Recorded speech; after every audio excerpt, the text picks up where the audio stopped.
Welcome back. Well, he has just a few more weeks in office, but still a very full plate. And Governor David Ige joins us now to talk about the past and the future. Governor, thank you for making time. Thank you so much, Gina, for the invitation. Well, people want to know what is on your plate in these last few weeks. There's some big projects like the stadium, if you'd please address that, and anything else that are some top priorities you still need to finish.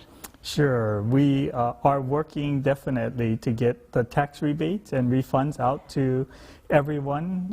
I had talked with the tax department. They said everyone who filed their income tax statements should have gotten or are in the process of getting the refund. So for those of you who haven't filed, you have to file in order to get the rebate.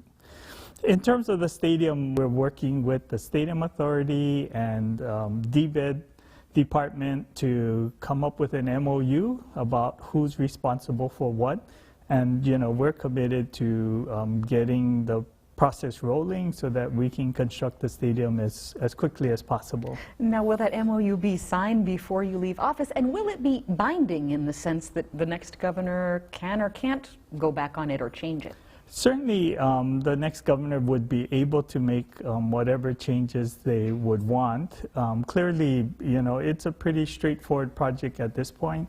The legislature has appropriated $350 million to design and build a stadium, period.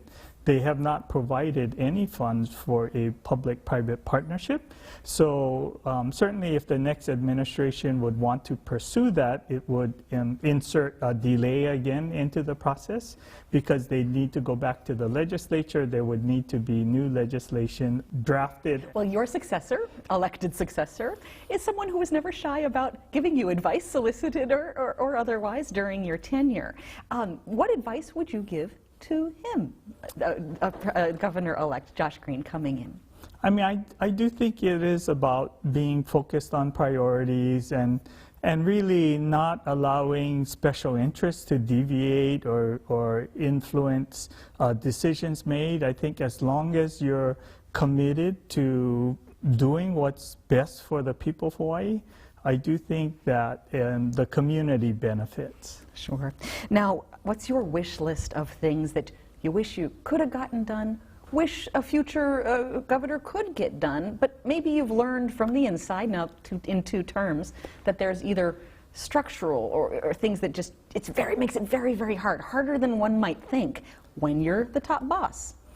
Well, I would say this, I'm really proud of the progress we've made in housing and homelessness. We had established a goal of 15,000 units to be built, and we completed 15,000. And I think most importantly, 9,400 of those units were affordable units. I have learned that the challenge is with the limited land in Hawaii, that basic land costs and basic infrastructure, sewer, water, electricity, already is driving the cost. So we've seen a 25% reduction in overall homelessness.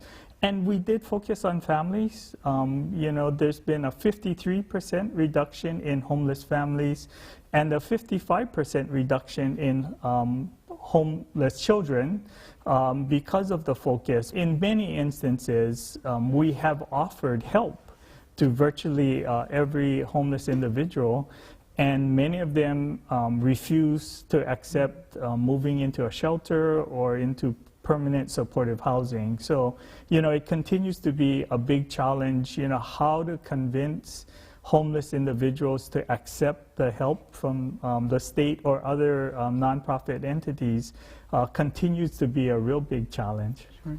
Well, your retirement is straight ahead, but what will remain your civic engagement priorities for yourself? What will you remain visible in and vocal about after you're out of office? Certainly. I do think that, there's many opportunities that I'll be looking at, but clearly the Sustainable Hawaii Initiative and making sure that Hawaii is at the forefront of the climate crisis and the challenge. I promised to plant or protect 100 million trees, and we are on track to do that. But clearly, We do know that net zero is not good enough. It's about supporting the environment so that we can remove more carbon dioxide than we create.